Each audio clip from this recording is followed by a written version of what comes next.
Sinovi Božji su naslednici. Pesen je pa što vojnikom životom, Balkumina ona objava.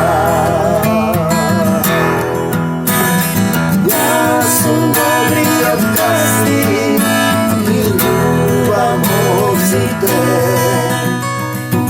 jedna da ne vide izgubena. Miro tvoj mi dodavaš, no nekako sve da ne se plaši srce to naše. Slava ti, Gospod Isuse Hriste. Tatko, ti blagodaram za sve, za tvoj mir, za tvoja ta ljubav. Ti blagodaram što se naseli vo moje to srce, što ti pripajam tebe, što me razbudi vo duhot, da ja razberam tajната krijena s ovekovi, deka Isus vo duhot žive vo moje to srce, može da žive ako go otvaram srce to. Te sakam, Gospodи Isuse Hriste, zborува i денеска низ мене.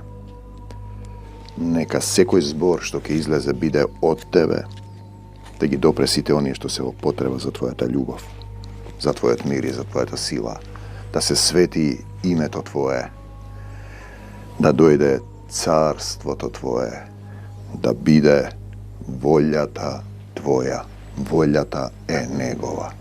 Ете, тоа е христијанство, Неговата волја. Како да ја исполнуваш Неговата волја, да те научи да ги љубиш сите.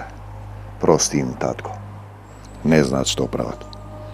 Одиме сега Лука 15 глава. Ниеден од вас се мисли на тие што сте христијани, кој нема да се откаже од се. Видете, тоа откажување од се, значи откажување од себе си, од стариот човек, од старата природа, од тоа што ти сакаш, од тоа што ти мислиш, од тоа што ти си замислил. И ние сме се фатиле за некоја идеја, за некоја желба. И упорно, како деца што се караат за играчката. Знаете, се расправаме, се караме. Видите, беззначајна е чија е играчката, дали ја добивам играчката или не. Кога си дете не го разбираш тоа, така и овде. Кога ќе пораснеш ти, кога си дете во Исус, сакаш нешто и тоа е како некоја играчка која ја сакаш и која е беззначајна во големата суштина. Како да се вратиш во Царството Божјо. Ниеден од вас кој нема да се откаже од се, да се откажеш од себе си, од се што има. А ти што имаш? Голи доаѓаме на земјата, голи заминуваме. Што имаш ти суштински? Имаш душа во која е вдахнат дух, а душите се негови, не се твои. Не можеш да бидеш негов ученик ако не се откажеш. Значи, ученик мораш да учиш. Тоа е почетната позиција. Тој да те учи. За да дојдам до оваа состојба, долго време ме учеше. Јас имав напишано скоро 30 книги пред да дојдам до Исус. Значи, како апостол Павле, кој беше обучен, беше савле, ги гонеше христијаните, беше обучен во античка македонска филозофија и во хеленската и во еврејската филозофија. Знаеше многу, се откажа од се и се опаша со појасот на вистината. Се разбира, првен доживеа, падна од конјот, од својот ум. Знаете, да се откажеш од се. И сега, имав 30 книги, тој ме учеше како слегуваат словата, како тој да зборува. Не беше тоа процес преку ноќ. Значи, знаеш дека постојат слова, дека доаѓа, дека не си ти собственик. И сите тие книги, например, може би имав 25 книги напишани пред да се придвижам, да му дозволам да ме движи духот на мојот татко, кој е љубов и мир и сила. Знаев дека тие доаѓаат, за да дојдеме до оваа состојба. Во еден роман, како една визија, значи ме фаќа еден ангел и ме влегуваме, клекнувам долу скоро лазејки, Значи го покажува степенот на понизност, отвара една црква, вади од еден камен клуч, голем клуч златен, и влегуваме во една црква која стои на вода. Јас ја нарекував подземна, не е подземна, тоа е негде на небесата. И на средината таму, значи вода клокоти доле, бистра вода, живиот дух, светиот дух, како пулт, како проповедилница, како би се рекло, место каде што се објавува словото, стои една книга голема отворена и пламен гори од неа. И гласот ми вели, оди земја. И јас не послушав веднаш, одидов, ја грабнав и ја гушнав книгава, вака. И та влезе во мене и ме осветли. И ме фати ангелот, ајде, му викам, чекај. Додека јас реков, чекај, ние излеговме, повторно клекнав, влазев, го стави клучот, го врати, ама викам, земав книгата, треба да ја вратам. Не можеш да земаш, викам, од црква нешто, без прашање. И тој ми вели, дадено ти е, видите, дадено ти е. Сега го памтам тоа. Јас тогаш пишував разни книги, разни приказни. На едно место ми го објави тоа, приказните што ги пишуваш се плаќаат со душата, па затоа видите како завршуваат големите драмски автори, писатели, поети. Неполезна сол, одиме понатаму, Лука 15, солта е добро нешто. Ако не облутави, тогаш ти создаваш свет, ти создаваш своји мисли, ти си непокорен на Бог. И не ја разбираш причината и последицата дека словото се отплаќа, тоа што го зборуваш се случува. Ниту на земјата, ако солта облутави, со што ќе се соли? Солта е тој. Јас треба да бидам сол во него, ниту на земјата, ниту во ѓубрето нема да е погодна, па затоа ја фрлаат надвор. Блутава сол, си тераш по свое, кој има уши да слуша нека чуе.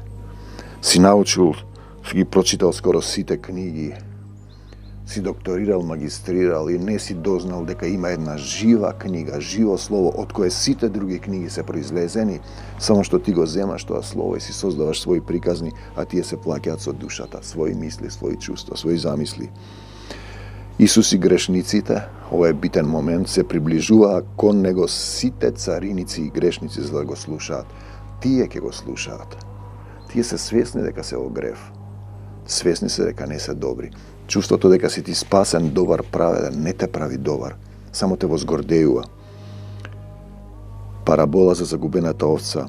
Фарисеите и книжниците негодуваа, велејќи овој прима грешници и јаде со нив. Па тоа е тој принцип што денеска ќе го објавиме. Тоа е тој принцип. Тој им вели, ако гледате, гревот ви останува. Ако слушате, гревот ви останува. Слепи сте, а велите дека гледате, знаете. Парабола за загубената овца, дали ти сакаш да бидеш негов ученик, да те учи или се знаеш веќе, само чекаш да примиш сила и да командуваш. Нема такво христијанство.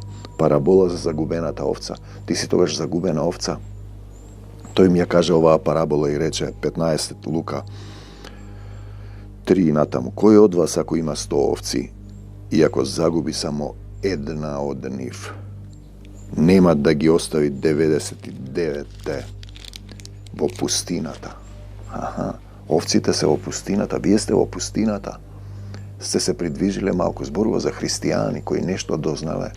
И се уште стоите таму 40, 50 години, 50 дена до 50-ници и понатаму, ја бара загубената овца. Овчарот. Исус беше овца, па стана овчар и ти треба да бидеш овца првин, да слушаш, па да станеш пастир на Исуса Христа, се додека не ја најде загубената овца. Тој е принципот на мојот татко небесен, се додека не ја најде. Зашто тој е првиот Исус и последниот. После него нема никој. Тој е почеток и крај. После него нема ништо. А откако ќе ја најде, ќе ја крене нарамо радосен. И кога ќе дојде дома, ќе повика пријатели и соседи и ќе им рече: радувајте се со мене, зашто ја најдов мојата загубена овца. Негова е овцата. Луѓето се станати рано овде работа. Моја, твоја. Араман дерахмасан. Може би ќе треба да прекинам ако доаѓаат кај мене. Радувајте се со мене зашто ја најдов мојата загубена овца. Ви велам дека така и на небото ќе биде поголема радост за еден грешник кој се кае, отколку за 99 праведници што немаат потреба од покаяние. Ти си праведник, Немаш потреба од покаяние. А тие се грешници. Тие имаат потреба од покаяние, тие доаѓаат кај Исус. Ти не доаѓаш. Грешник си, седиш, стоиш. Слава ти, Господи Исусе Христе. Одиме понатаму парабола за загубената драхма, или која жена, тоа е црква, душа, која има 10 драхми и ако загуби една, нема да запали светило и да ја измете куќата и да бара внимателно се додека не ја најде. А штом ќе ја најде, ќе повика пријатели и соседки велејки, се додека не ја најде. Се додека, првиот и последниот, почеток и крај. Радувајте се со мене, зашто ја најдов загубената драхма. Таква радост ви велам станува и пред ангелите Божји за еден грешник што се кае. И пред ангелите Божји за еден грешник што се кае. Видете, дали си ти грешник кој се кае и доаѓаш кај Исус? Или си дознал нешто, си праведник, немаш потреба од исцелување. Суштинскиот момент е дали имам јас потреба, дали сум јас еден грешник што се кае, дали сум јас болен, имам потреба од Исус, или мислам дека сум здрав, спасен, знам да си живеам по свое и тогаш немам потреба. Знаете, здравите немаат потреба од лекар. Болните. Тој мисли еднаш спасен, за секогаш спасен. Влезени некои теории, например, Калвин, Кинг и други проповедници кои се телесни и се црпат нивните знаења и цела еден серијал на имитативно однесување. Еве сега Дерек Принс го изврши големо влијание исто така. Наместо ти да примаш живо слово, Исус да биде учителот, ти си учен од луѓе, учени од луѓе кои прераскажуваат туги сознанија. И целата суштина ве вели таква радост, радувајте се со мене зашто ја најдов загубената драхма, загубената овца. Таква радост ви велам станува и пред ангелите Божји за еден грешник што се кае. Ако вие го разберете принципот како Исус да ве води, да ве учи како да ве промени во љубовта, како да ве возроди во љубовта, како да раскрстиш со себе си, да се оставиш на крстот и да го земеш својот крст, Исусовиот крст. Значи, моето бреме е лесно, Он да те води и учи. Еве доаѓаме, тој здравите немаат потреба од лекар. Туку болните, видите, слегуваат овие текстови кои се поука. Едноставно разговараш со таткото, татко, погрешив пред тебе и пред небото, еве овде го има тој момент. Лука 15:18, параболата за загубениот син, ти си тој загубен син. Не сум дошол да ги повикам праведниците, туку грешниците на покаяние. Видете, Марко 2:17. И сега целата прашање, суштина, по пустината си, праведен си ти, здрав си, тогаш Исус не те вика тебе, ако си праведен и здрав. Марко 3:1-6. Видите, ти си праведен, здрав си, спасен си, не сакаш да се промениш, не доаѓате кај мене, вели Исус, за да ви дадам живот вечен. Земаш нешто, некое знаење, го прилагодуваш на собствениот те ставови, собствената волја и тука си веќе не влегуваш во онаа категорија дојдете при мене сите изморени, обременети. Ти не доаѓаш кај него. Исус е во синагогата. Таму има еден човек со исушена рака. Може да биде било што ти е исушено. Раката со која треба да се поздравиш, да го прегрнеш, Таткото Небесен. Беше саботат, забрана за работа, сабота, подсетник, ден за... Дали Исус исцелува во сабота? Дали ти се молиш во сабота? Дали ти дишеш, јадеш во сабота? Дали е допуштено во сабота да се прави добро или зло? Да се спаси една душа или да се погуби? Да се спаси една душа.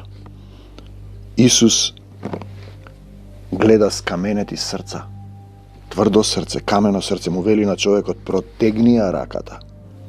Тој го послуша, ја протегна и таа му стана здрава. Ете, тој момент да ја протегнеш раката понекогаш значи некое дејство во вера.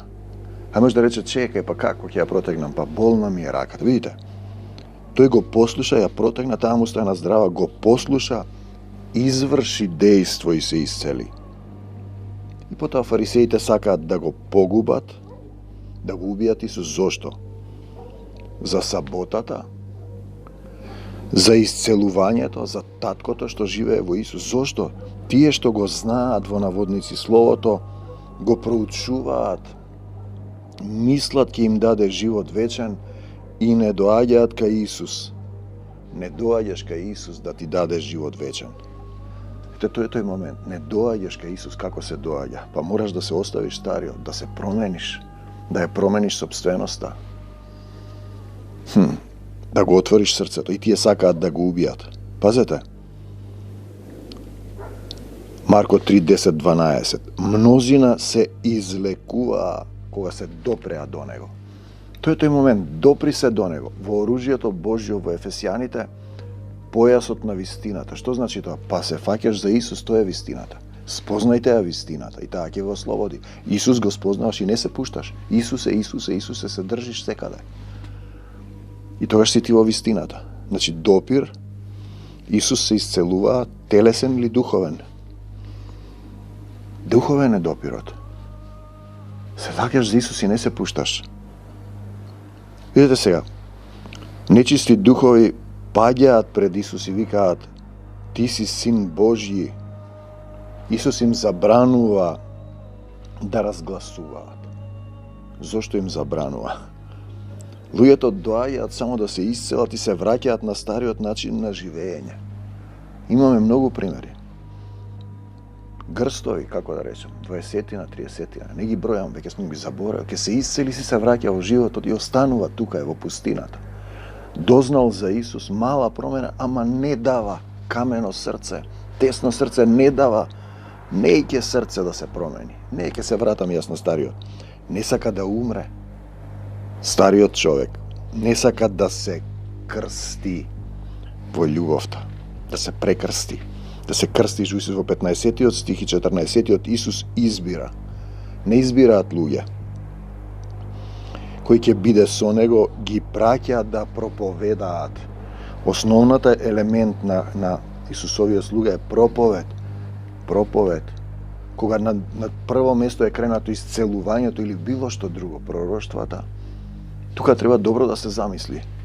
Што полза ако ти се исцелиш, а не дознаеш за Исус? Им дава власт да лекуваат болести, да изгонуваат демони. Имаш власт? Дали ја имаш ти таа власт? Дали јас имам власт? Можем да ви раскажам многу настани. Дали ја имам на вистина таа власт? Дали сум му ја дал власта врз себе? Му ја даваш својата власт да владее врз мене и Исус ми ја дава неговата власт. Потоа јас сум негова собственост, негова власт, владение, ја имам неговата власт и сила. Марко 5:1-20. Значи, негов сум, неговата власт, не мојата. Целата суштина е во промена на собственоста. Не си припаѓаш веќе сам на себе, му припаѓаш на таткото всемоќен, таткото кој создал се мое е твое. Гедаринската земја, човек со нечист дух живее во гробови. Земете го како слика. Во вереги ги кине, никој не може да го скроти. Вика по гробиштата, се удира со камења. Штом го виде Исуса, оддалеку притрча и му се поклони. Може да биде било што, тоа е слика. Се удираш со камења, со стихови, цитираш, правиш, не ќеш да се промениш.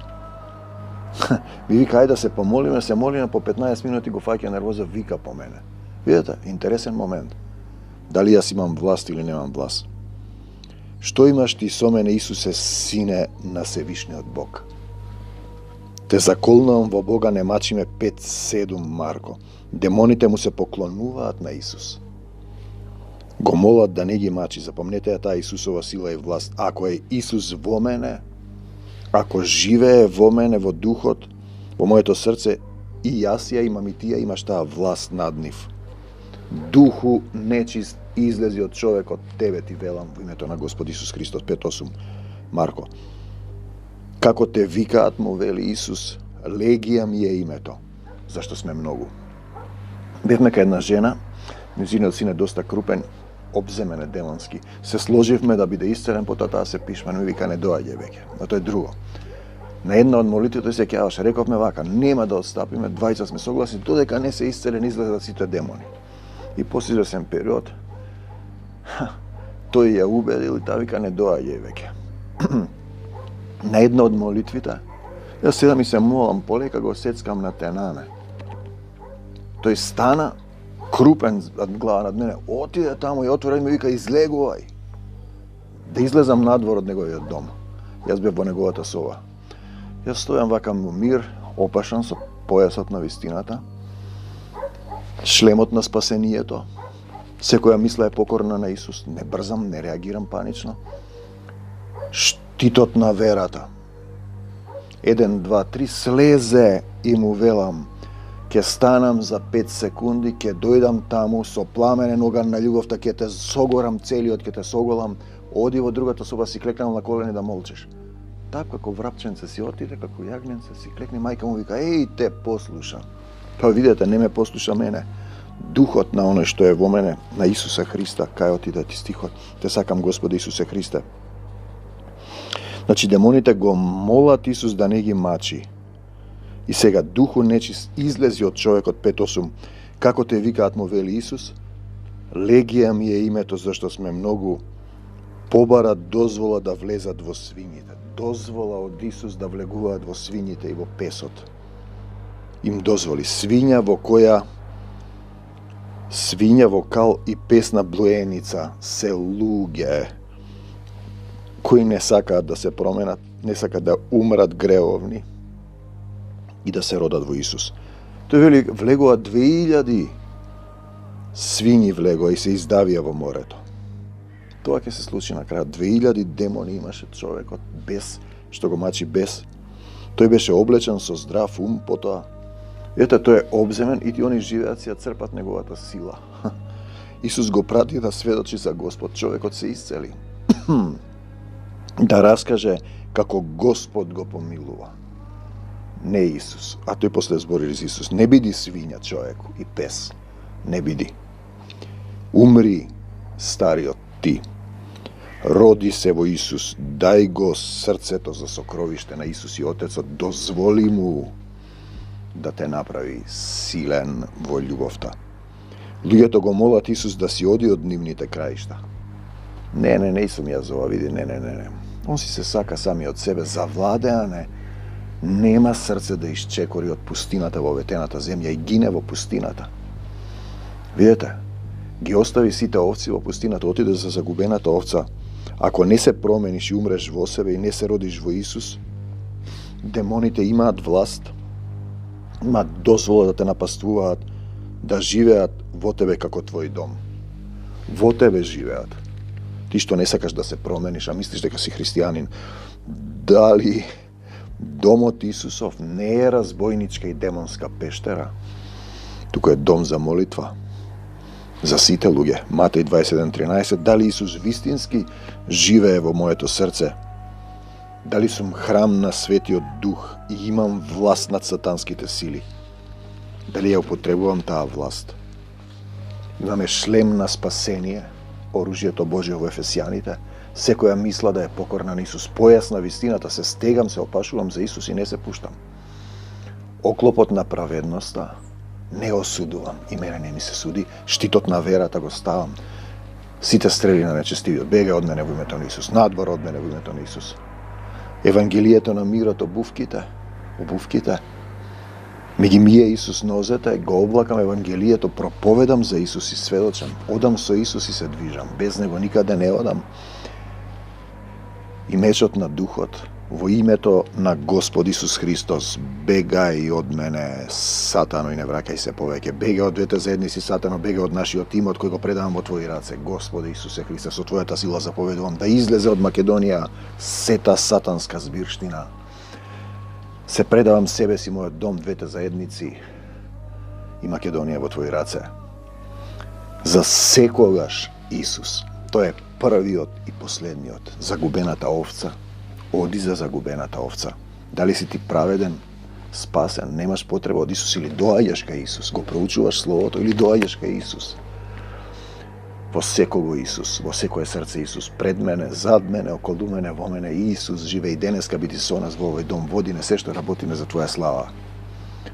Силата Исусова во Тебе.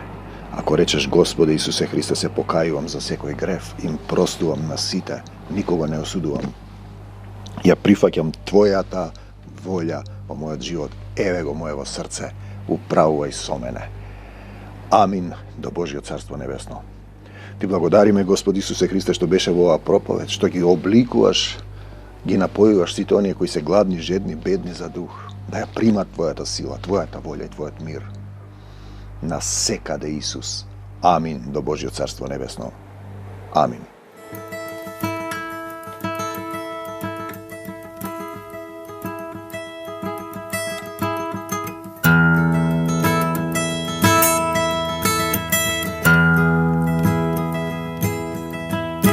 На сите што го примија и даде сила, да станат синови Божи со наследници.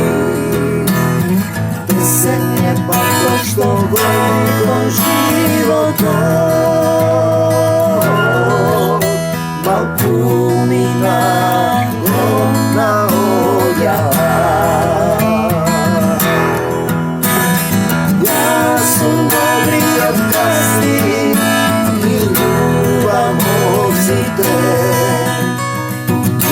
Да не биде изгубена. Мирот Твој ми го даваш, но некако сето, да не се плачи срце